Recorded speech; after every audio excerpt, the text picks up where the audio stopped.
कावळा आणि चिमणीची गोष्ट। एक होती चिमणी आणि एक होता कावळा।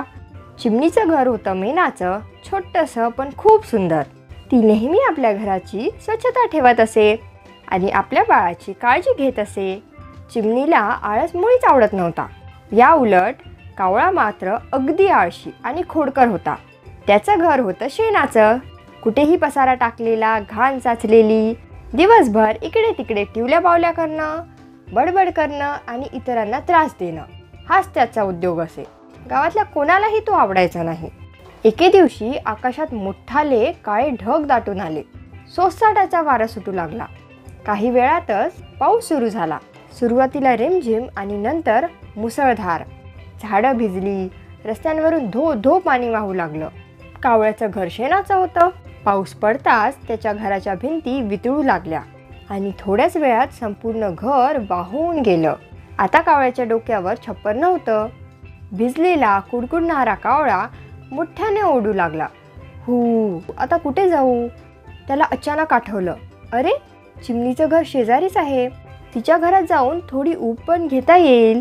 कावळा धावत धावत चिमणीच्या घराजवळ गेला आणि मोठ्याने ओरडला, चिवताई चिवताई दार उघड। चिमणीने आतून उत्तर दिलं, थांब, माझ्या बाळाला काजळ पावडर लावत आहे।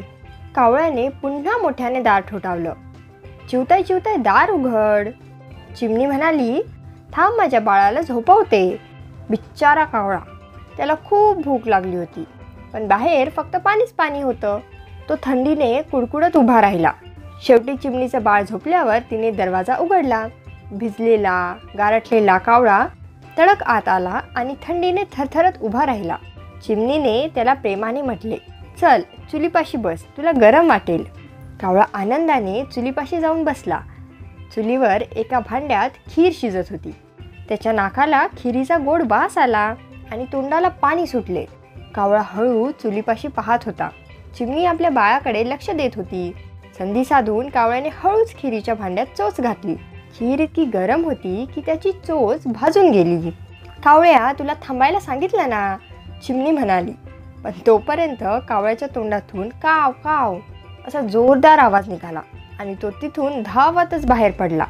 यातून आपल्याला शिकवण मिळते, आळशीपणा आणि बेशिस्तपणा शेवटी आपल्यालाच अडचणीत टाकतो। मेहनती आणि शिस्तप्रिय लोकांचं नेहमी भलं होतं। तर मित्रांनो, ही गोष्ट इथेच संपते। भेटूया पुढच्या कहाणीमध्ये। तोपर्यंत धन्यवाद।